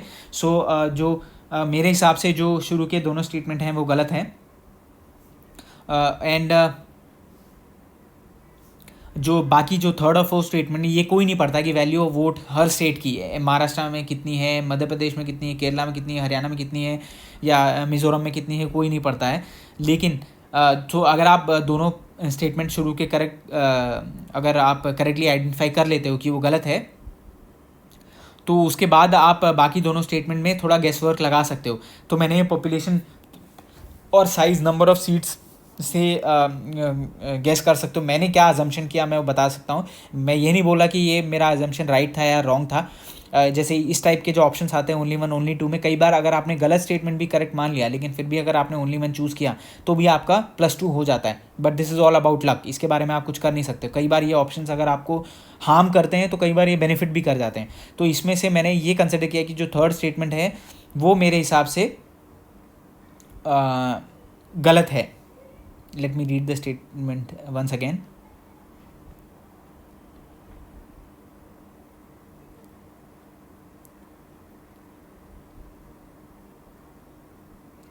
या गलत है, और मैंने फोर्थ स्टेटमेंट को करेक्ट माना है। क्यों गलत माना कि value of vote of each MLA of Madhya Pradesh is greater than the of Kerala. क्योंकि मेरे को ये नॉलेज है कि Kerala is a very very densely populated state, whereas Madhya Pradesh बहुत बड़ा स्टेट है। तो मेरे हिसाब से वहाँ के जो नंबर ऑफ़ MLAs हैं वो बहुत ज़्यादा हैं as compare to Kerala.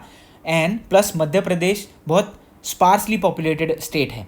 Madhya Pradesh में पॉपुलेशन डेंसिटी काफ़ी कम है, and whereas Kerala is one of the most densely populated states of India. तो अगर आप ये दोनों फैक्ट्स अगर आपको पता हैं तो आप इजीली ये कंसिडर कर सकते हो कि अगर आप वैल्यू वोट जो वो पॉपुलेशन और जो नंबर ऑफ़ सीट्स होती हैं MLA की असेंबली में उससे डिसाइड होती हैं। That is Y consider third statement wrong and fourth statement right.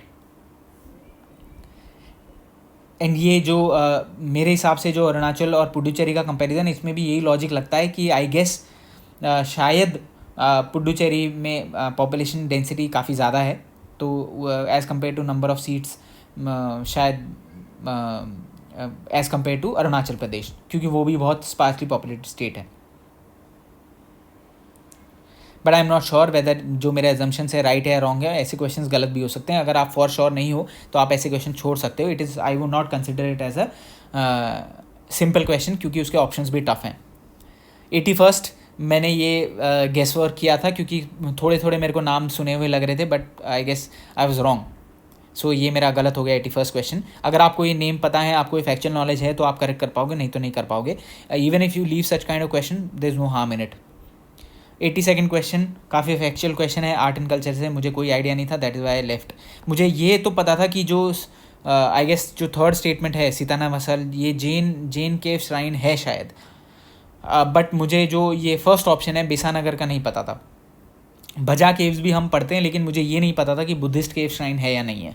But ये जो सेकेंड और थर्ड में जो केव दिए हुए हैं ये काफ़ी हम डिटेल में पढ़ते हैं. एंड ये जो, लेकिन मैं श्योर नहीं था वेदर ये जैना केव हैं या बुद्धिस्ट केव हैं या शेवाइट केव हैं, मुझे ये इन्फॉर्मेशन नहीं थी. प्लस इसमें जो ऑप्शंस हैं वो भी टफ आ गए थे. That is why I choose to skip this question. जो 83rd क्वेश्चन है ये भी मैंने अज्यूम किया था क्योंकि हम ये पढ़ते हैं कि 1905 में कैसे स्वदेशी मूवमेंट हुआ था, कैसे बंगाल का जो पार्टीशन हुआ था उसमें कौन कौन से मूवमेंट हुए थे, कहाँ कहाँ हुआ था, कितने दिन चला था, कब स्टार्ट हुआ था, कौन से मंथ में हुआ था, उसके लीडर्स क्या थे, ये हम बिल्कुल डिटेल में पढ़ते हैं और आपको पढ़ना ही चाहिए. एंड ये आपको पता होना चाहिए. एंड ये समवेयर अराउंड अगस्त के आसपास हुआ था, इसलिए आई कंसिडर्ड कि शायद ये स्टेटमेंट राइट है. एंड आई गेस ये उस टाइम मुझे याद थी क्योंकि मैंने ये तो नहीं पढ़ा था नेशनल हैंडलूम डे, बट ये पढ़ा था कि कौन से मंथ के आसपास ये हुआ था. That is why I considered that statement right. और क्योंकि मुझे ये तो पता था कि सी तो नहीं हो सकता बिकॉज आई न्यू जो सेकंड स्टेटमेंट है वो राइट है, तो सी मेरा ऑप्शन एलिमिनेट हो जाता है. तो एंड जो बी स्टेटमेंट था आई न्यू कि इट इज़ अ, जो सेकंड स्टेटमेंट है इट इज़ अ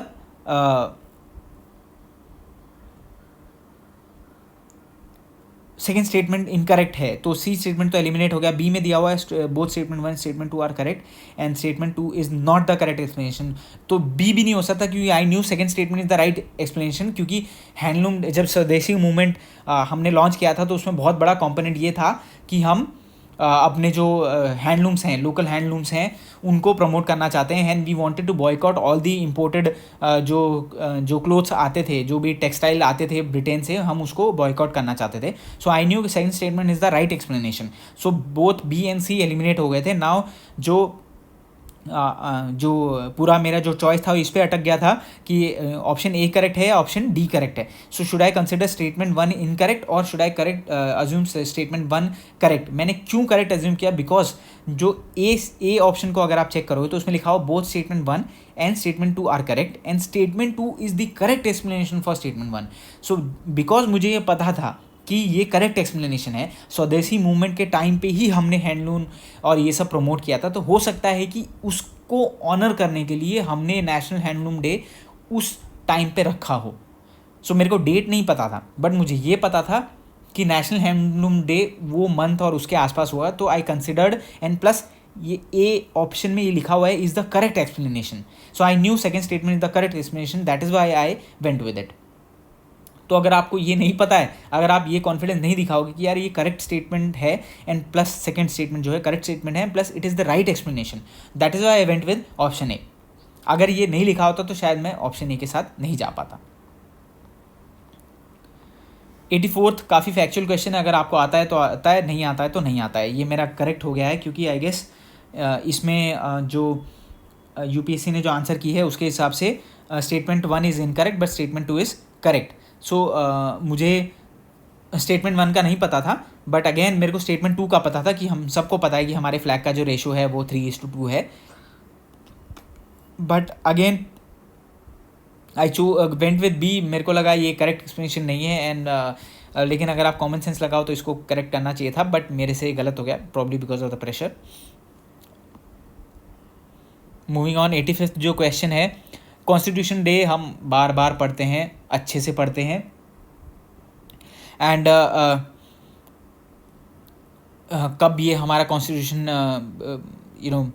कब लागू होना शुरू किया, क्या क्या हुआ उस दिन, ये सब हम काफ़ी डिटेल में पढ़ते हैं, ये आना ही चाहिए था। और अगर ऐसा on 26 November 1949 the constitution assembly of India setup drafting, हम ड्राफ्टिंग कमेटी के बारे में बार बार पढ़ते हैं, हमारी टेस्ट सीरीज में आता है, इस पर बार बार क्वेश्चन होते हैं। अगर ऐसा कुछ फैक्ट, इंपॉर्टेंट फैक्ट होता कि हमारा जो कॉन्स्टिट्यूशन असेंबली का जो ड्राफ्टिंग कमेटी है वो इस डे पे, जो इतनी स्पेसिफिक डेट है 26 नवंबर, अगर इसी डेट पे कोइंसाइड कर रहा है और उसी दिन अगर हमने किया था तो हमें ये पता होता। प्लस हमें पता है कि जो 26 नवंबर 1949 है, आई गेस इसमें हमारे कुछ पार्ट्स ऑफ कॉन्स्टिट्यूशन लागू हुए थे। तो अगर 1949 में लागू हो गए थे तो कॉन्स्टिट्यूएंट असेंबली जो ड्राफ्टिंग कमेटी है उसका कॉन्स्टिट्यूशन कहाँ से आया, उसको सेटअप करने का ऑब्जेक्टिव कहाँ से है। तो आप इजीली इस क्वेश्चन कर सकते हो, ये डायरेक्टली हमारे लक्ष्मीकांत से आया हुआ है and you should get it right.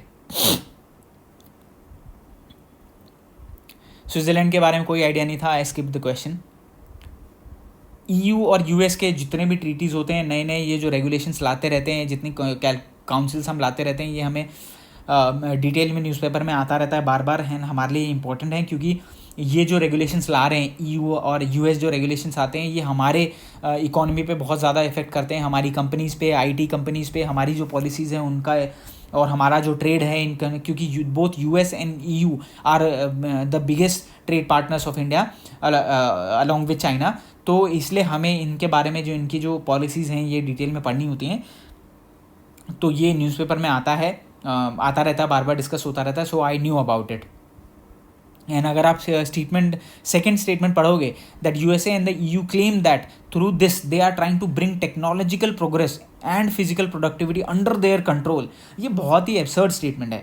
कोई भी कंट्री या फिर EU या फिर कोई ऑर्गेनाइजेशन जितनी भी पॉलिसीज़ या फिर कोई काउंसिल या कोई इनिशिएटिव लेता है, ये इस ऑब्जेक्टिव से नहीं लेता है कि they want to get that thing in full control, क्योंकि टेक्नोलॉजिकल प्रोग्रेस और फिजिकल प्रोडक्टिविटी ये किसी कंट्री का राइट नहीं है, ये किसी कंट्री की जायदाद नहीं है। So no country can aspire और क्लेम एज एन ऑब्जेक्टिव कि they want to they are trying to bring the technological progress and physical productivity under their control. No, ऐसा नहीं है। जितने भी काउंसिल्स और जो लॉज पॉलिसीज़ होती हैं उनका ऑब्जेक्टिव होता है टू प्रमोट। सो प्रॉब्ली अगर ये to get it in control के बजाय ये होता है to promote technical progress and to promote physical productivity, तो शायद सेकेंड स्टेटमेंट करेक्ट हो जाता। तो ये काफ़ी एब्सर्ड स्टेटमेंट है second statement. And first statement is factual. अगर आपने ये पढ़ी है तो पढ़ी है, नहीं तो नहीं। 88 जो क्वेश्चन है वो है ये बहुत ही स्ट्रेट फॉरवर्ड सिंपल क्वेश्चन है, ये आना ही चाहिए हमारे। हम प्रोडक्शन लिंक जो PLI स्कीम है इतनी इंपॉर्टेंट है, इसका बजट कितना है, कौन सी मिनिस्ट्री है, कौन कौन से सेक्टर्स में है, इसका क्या बेनिफिट हो रहा है, क्या नुकसान हो रहा है, ये कौन कौन सी कंपनीज, ये भी न्यूज़ में आती रहती हैं कौन सी कंपनी ने क्लेम किया है ना, तो इससे इसका अमाउंट कितना था, ये सब हमें पता होना चाहिए। प्लस जो फर्स्ट स्टेटमेंट है ये हमें अच्छे से पता है कि हमारा जो ओवरऑल ट्रेड है उसका ग्लोबल ट्रेड में क्या परसेंटेज है, जो हमारी सर्विसेज एक्सपोर्ट्स हैं उसका ग्लोबल ट्रेड में क्या परसेंटेज है, गुड्स का क्या परसेंटेज है, ये हमें पता है। हम बार बार ये पढ़ते रहते हैं कि जो ग्लोबल एक्सपोर्ट्स ऑफ गुड्स है उसमें इंडिया का जो है वो लेस देन 2% है, तो ये 3.2% हो ही नहीं सकता। इनफैक्ट कुछ साल पहले टोटल ट्रेड का जो शेयर था वो 3.2 था, एक्सपोर्ट का तो हमारा 3.2 कभी था ही नहीं। इनफैक्ट सर्विसेज में जबकि ये समवेयर अराउंड 3.4% तक जाता है। एंड जो गुड्स है उसका एग्जैक्टली हाफ के अराउंड है 1.728। ये शायद पिछले 1-2 साल में थोड़ा इंप्रूव हुआ है, but it is still around 2%। तो हमें ये बेसिक नॉलेज होनी ही चाहिए। काफ़ी सिंपल क्वेश्चन है, स्ट्रेट फॉरवर्ड क्वेश्चन जो राइट होना ही चाहिए। 89 क्वेश्चन काफ़ी फैक्चुअल है, मुझे कोई आइडिया नहीं था, that is why I left the question. जो 90th क्वेश्चन है ये इसमें जो लॉजिकल रीजनिंग है, जो ट्रिक्स और टिप्स जो टॉपर्स देते हैं वो मैंने अप्लाई की थी। Recently all the countries of the United Nations has adopted the first ever compact for international migration. ये मेरे को थोड़ा गलत लगा क्योंकि ऑल द कंट्रीज़ ने नहीं किया है आज तक। आई गेस 1 या 2 ही ट्रीटी ऐसी हुई हैं जो all the countries of United Nations ने अडॉप्ट की हैं, और ये भी काफ़ी न्यूज़ में रहती हैं। उसका नाम भी मैंने पढ़ा था बट मेरे को अभी रिकॉल नहीं कर पा रहा हूँ। तो ऐसी बहुत ही कम ट्रीटीज़ हैं या फिर बहुत ही इंटरनेशनल जो मतलब जो अडॉप्ट करते हैं, ये सब कंट्रीज़ नहीं करते हैं।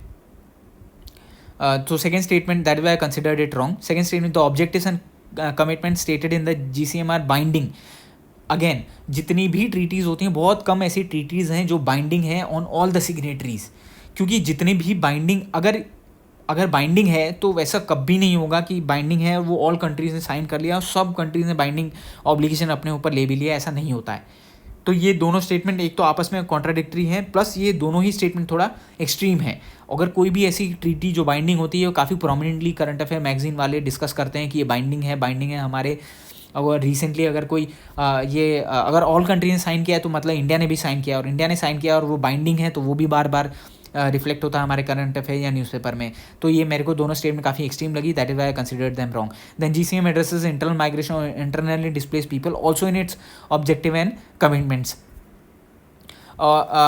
बट मेरे को ये गलत लगा क्योंकि इंटरनल माइग्रेशन और इंटरनल ये जो आस्पेक्ट है ये यूजुअली कंट्रीज़ अपने ही एम्बिट में रखती हैं, खुद ही इसमें डील करती हैं। इंटरनल माइग्रेशन के लिए कोई इंटरनेशनल जो कॉम्पैक्ट है या इंटरनेशनल ट्रीटी साइन नहीं करते हैं। ये नॉर्मली जो यूनाइटेड नेशन जो ट्रीटी या फिर कॉम्पैक्ट साइन करता है, और इसमें जैसे कि नाम भी दिया है global compact for safe and orderly regular migration, तो ये इंटरनेशनल माइग्रेशन, ये रेफ्यूजी जो जाते हैं, इलीगल माइग्रेशन जो करते हैं या फिर जो असाइलम लेने जाते हैं, ये इसके ऊपर या वॉर होने की वजह से जो माइग्रेशन होता है उन ऑब्जेक्टिव से साइन किया। तो मैंने ये कंसिडर किया कि internal migration would not be a part of this compact. That is why I consider all these 3 statement wrong, and ये मेरा राइट हुआ है अकॉर्डिंग टू UPSC आंसर की। 91st क्वेश्चन है होम गार्ड्स। ये कोई होम गार्ड्स के बारे में डिटेल में पढ़ता नहीं है, लेकिन हम सबको ये बेसिक नॉलेज आती है कि होम गार्ड जो है वो सेंट्रल गवर्नमेंट के अंडर नहीं आता है, ये स्टेट गवर्नमेंट के अंडर आता है। होम गार्ड इज़ एडमिनिस्टर्ड और जो भी रेगुलेटेड बाय स्टेट गवर्नमेंट। हमें अच्छे से पता, अगर सेंट्रल गवर्नमेंट का होता तो हमारा न्यूज़ में आता या फिर कभी ना कभी न्यूज़पेपर या मंथली मैगजीन में आ जाता। लेकिन home guards are not governed by an acts and rule of central government. The role of the home guard is to serve as an auxiliary force to police and, ये बिल्कुल सही बात है, internal security, क्योंकि home guard का primary function यही है। Third is to prevent infiltration of international border coastal areas, the border wing home guards battalions have been raised in some states. ये करेक्ट है, क्योंकि स्पेशली आफ्टर 2008 जब ये मुंबई में अटैक हुआ था जो कि सी से हुआ था, उसके बाद बहुत सारे स्टेप्स लिए गए थे, उनमें से ये वन ऑफ द स्टेप है।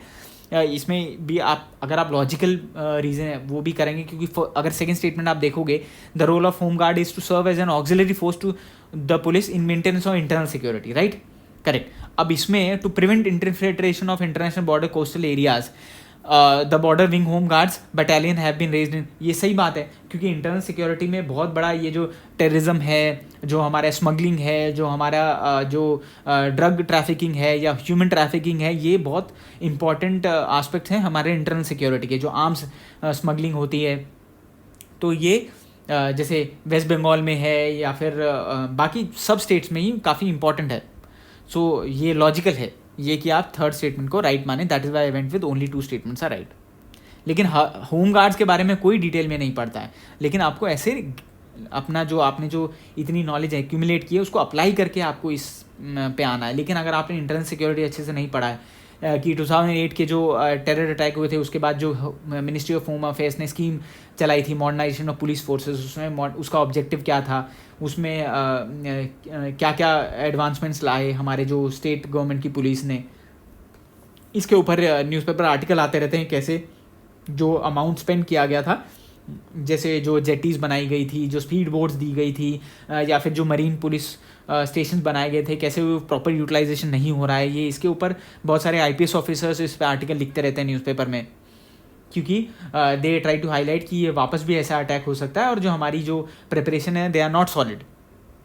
92 ये ईजिली आप ये जो स्टेटमेंट से आप ये गेस कर सकते हो कि ऑफिशियल सीक्रेट्स एक्ट कई बार न्यूज़पेपर में आता रहता है, उसमें ऐसा कहीं वेयरिंग ऑफ पुलिस और मिलिट्री यूनिफॉर्म नहीं है। इनफैक्ट ये अनऑथराइज वेयरिंग ऑफ पुलिस और मिलिट्री यूनिफॉर्म मेरे हिसाब से, जितना मेरे को नॉलेज है या फिर जितना मैं गेस कर पा रहा हूँ, कि ये जो आर्मी एक्ट है, जो एयरफोर्स एक्ट है, जो नेवी एक्ट है, जिस एक्ट से हमारी इंडियन एयरफोर्स, इंडियन नेवी और इंडियन आर्मी एस्टैब्लिश की गई थी, या फिर जो BSF का एक्ट है अपना, या फिर जो CRPF का एक्ट है, जिनसे उन एक्ट्स में ये शायद लिखा होगा कि उनकी यूनिफॉर्म कोई और सिविलियन अनऑथराइज्ड वे में नहीं वेयर कर सकता। मुझे नहीं, ऑफिशियल सीक्रेट एक्ट का क्या लेना देना है, तो that is why I considered. But ये बिल्कुल गलत हो सकता है कि बाकी दो स्टेटमेंट करेक्ट हो, कोई और स्टेटमेंट, बट मैं अपना पर्सपेक्टिव बता रहा हूँ। यहाँ मेरा ऑब्जेक्टिव अपनी नॉलेज झाड़ने का या दिखाने का नहीं है कि I knew about the official secret act या I knew about the Indian evidence act और द आर्म्स एक्ट, ऐसा बिल्कुल नहीं है।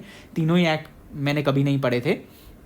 बट अगर आप सेकंड स्टेटमेंट पढ़ोगे, नोइंग, मिसलीडिंग और otherwise interfering with a police officer और military officer under when engaged in their duties, ये इंडियन एविडेंस एक्ट में लिखा हुआ। ये हम बार बार न्यूज़ में ही पढ़ते हैं कि जो हमारे जो इतने सारे केसेस में ना एविडेंसेस के साथ टेम्पर किया जाता है। हम मूवीज़ में भी देखते हैं, हम सीरियल्स में OTT पे आते रहते हैं कि कैसे एविडेंसेस को टेम्पर करना। इनफैक्ट जो कोर्ट रूलिंग्स आती हैं, जो मेजर क्रिमिनल जो केसेस हुए हैं, कैसे वो एक्विट कर देती है हमारी जो हाई कोर्ट है, सुप्रीम कोर्ट है, ये क्रिमिनल्स को एक्विट कर देती है। क्यों? क्योंकि एविडेंसेस के साथ टेम्पर किया गया था, वो they could not stand in the court of law, and उसकी वजह से जो हमारे मुजरिम है वो बरी हो जाते हैं।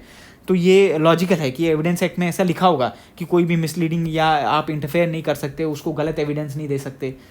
फिर then celebratory gun fire, correct, हमें पता है कि आर्म्स एक्ट बिल्कुल ये गन फायर को रेगुलेट करती होगी। That is why went with only 2 option, right.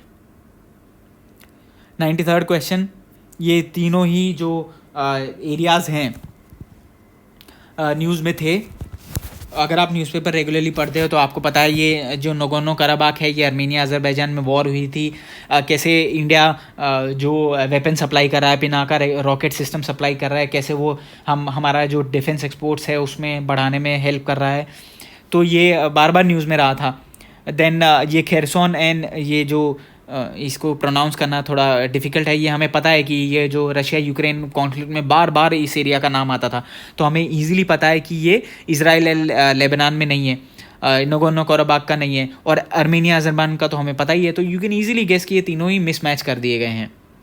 Even if अगर आपको ये नॉर्थ कीवू और इटूरी के बारे में नहीं पता है, लेकिन आपको ये तो पता है ना कि आर्मेनिया अज़रबैजान में नगोर्नो कराबाख है, तो अपने आप ये दोनों स्टेटमेंट गलत हो गए।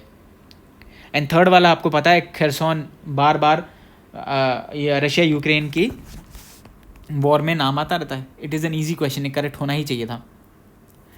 ये अरब स्टेट्स के और इजराइल के बारे में जो पैक्ट हुआ था, ये इतने बार न्यूज़ में रहा है, कौन सी कंट्री ने किया है, ये बहुत ही ईजी क्वेश्चन है, मेरे हिसाब से करेक्ट होना ही चाहिए था। बार बार न्यूज़ में आया कौन सी कंट्रीज़ मीडिएट कर रही हैं, उसका क्या फ़ायदा होगा, इंडिया को क्या फ़ायदा होगा, कैसे मिडल ईस्ट की सिचुएशन को इम्प्रूव करने में फ़ायदा होगा, ये बार बार डिस्कस होता रहता है। अगेन 95th क्वेश्चन, कोई भी इन अवार्ड्स के बारे में नहीं पढ़ता, लेकिन अगर आप लॉजिकली ये स्टेटमेंट पढ़ोगे, जो फर्स्ट स्टेटमेंट है मेजर ध्यानचंद अवार्ड, खेल Ratna award, major Dhyan Chand Khel Ratna award जो है, इसमें लिखा हुआ है कि for the most spectacular and outstanding performance bye a sports person over a period of last 4 years। ठीक है, हमें नहीं पता ये सही है कि गलत है। अब हम सेकंड स्टेटमेंट पढ़ते हैं, Arjuna award for the life time achievement by a sports person. अब आप बताओ, ये तो हमें कॉन्सेप्ट बेसिक नॉलेज आनी चाहिए कि जो मेजर ध्यानचंद खेल रत्न अवार्ड है, this is an higher award as compare to Arjuna award, ये तो हमें पता है। अगर आपको ये नहीं पता है तो आप नहीं गेस कर पाएंगे, क्योंकि इतना बेसिक नॉलेज तो, क्योंकि ये अर्जुना अवार्ड हर साल कभी ना कभी किसी ने, हमारे जो बड़े बड़े एथलीट्स हैं जो ओलंपिक्स में अच्छा परफॉर्म करके आते हैं या फिर कॉमनवेल्थ में मेडल जीत के आते हैं, हम उनको ये अवार्ड देते हैं। फिर हम मेजर ध्यानचंद खेल रत्न अवार्ड भी देते हैं। हमें मेजर ध्यानचंद के बारे में पता होना चाहिए, कैसे वो इतने स्टॉलवर्ट हॉकी प्लेयर थे and he is one of the greatest hockey players.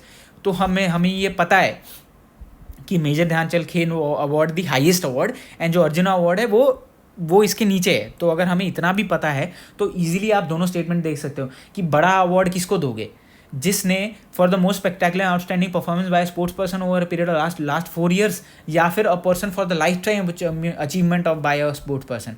ज़्यादा बड़ा अवार्ड उस पर्सन को मिलेगा ना जो for the life time achievement by a sports person.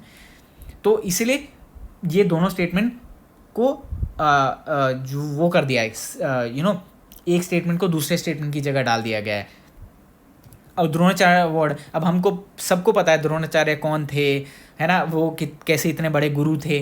तो हमें पता है to honour eminent coaches who have successfully trained, पर ये लॉजिकल रीजन से ये करेक्ट हो सकता है ना। राष्ट्रीय Khel Protsahan Puraskar to recognise the contribution made by sports person even after their retirement, ये हो सकता है ना, क्योंकि अभी हमें पता है कि कैसे अब इसमें ओनली वन भी हो सकता है और ओनली टू भी हो सकता है, but I considered even the fourth statement right, क्योंकि पिछले कुछ सालों में हम देख रहे हैं कि how we want to promote sports, कैसे हमारे, ये कई बार न्यूज़ में आता रहता है कि जो हमारे पहले के स्पोर्ट्स पर्सन थे जिन्होंने बहुत अच्छा परफॉर्म किया, लेकिन वो बहुत ही ऐसे डिलैपिडेटेड स्टेट्स में पाए जाते हैं, तो प्रॉब्ली उनको रिकग्नाइज़ करने के लिए और उनकी कॉन्ट्रीब्यूशन के लिए हम ऐसे स्पोर्ट्स पर्सन को ये देते होंगे जो अगर रिटायर भी कर गए हैं तो उनके लिए स्पेशल अवार्ड होगा। क्योंकि अगर आप अर्जुन अवार्ड की डेफिनेशन पढ़ोगे तो for the most spectacular outstanding performance in the last 4 years, लेकिन व्हाट अबाउट दोज जो 4 साल पहले जिन्होंने बहुत कोई बड़ा मेडल जीता था या बहुत अच्छा परफॉर्म किया था, तो प्रॉब्ली उनके लिए एक अलग से अवार्ड लाया गया था। That is why I considered both the statement right. Dronacharya award तो कोई भी कॉमन सेंस से करेक्ट कंसिडर कर सकता है।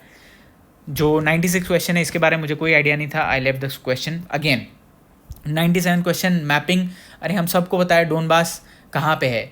डोनबास एरिया जो रशिया यूक्रेन वॉर में इतने बार डिस्कस आया।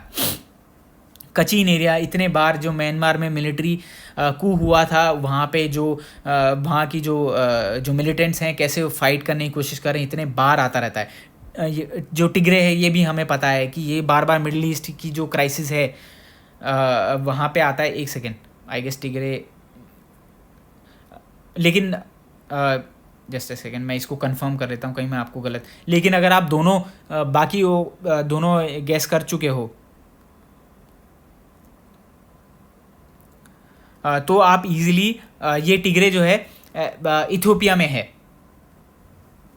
तो अगर आप ये दोनों ये गैस कर सकते हो और आपको येमेन में नहीं है, क्योंकि येमेन में जो इतने जो सिविल वॉर चल रही है उसमें जो जितनी बड़ी सिटीज़ हैं उनका नाम हम कभी ना कभी सुन चुके हैं। अगर येमेन में हमने नहीं सुना है तो हम कैसे टिग्रे को बता पाएंगे, बट आई न्यू कि ये येमेन में तो नहीं है। एंड डोनबास कचिन का तो मेरे को 100% पता था। That is why I could straight away choose none.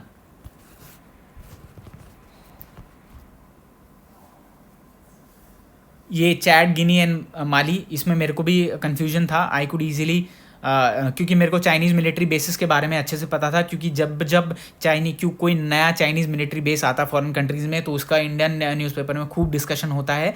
तो हमें पता है कि वहाँ पे कैसे जिबूती में इनका है और जितने भी वो पोर्ट्स कहीं पे एक्वायर करते हैं तो हमारे आता है। फिर southward expansion of Sahara desert तो मेरे को नहीं पता है, पता है कि ये नहीं है, क्योंकि अगर आप ये चारों कंट्रीज़ का जो लोकेशन देखोगे तो आपको पता लग जाएगा कि ये तो नहीं है। तो I knew either it is successful coup या फिर डिस्कवरी और रिच डिपॉजिट्स और रेयर अर्थ एलिमेंट, क्योंकि अफ्रीकन कंट्रीज़ बहुत रेयर अर्थ एलिमेंट्स के चक्कर में न्यूज़ में रहती है। That is I went with a, but I guess इसका डी है। अगर आपको आइडिया नहीं है तो आप ऐसा क्वेश्चन छोड़ सकते हो, कोई प्रॉब्लम नहीं है।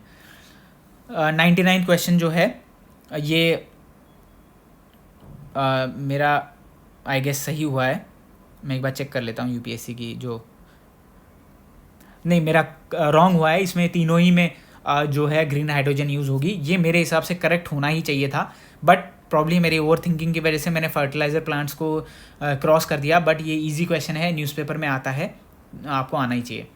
Coming on to last G20 इतना न्यूज़ में रहा है इंडिया में, क्योंकि India was the host and उसके कितने कौन कौन से वर्टिकल्स थे, क्या क्या थे, उसकी पूरी हिस्ट्री के बारे में आई स्टिल रिमेंबर हमारे जो previous I guess finance minister थे यशवंत सिन्हा, उन्होंने एक आर्टिकल लिखा था इंडियन एक्सप्रेस में। उन्होंने डिस्कस किया था how he was instrumental in formation of G20 group, कैसे उनको कॉल आया था, कैसे वो फ्लाई किए थे, कैसे उन्होंने कैसे ये एक फोरम होगा जहाँ पे finance minister and central bank governors होंगे।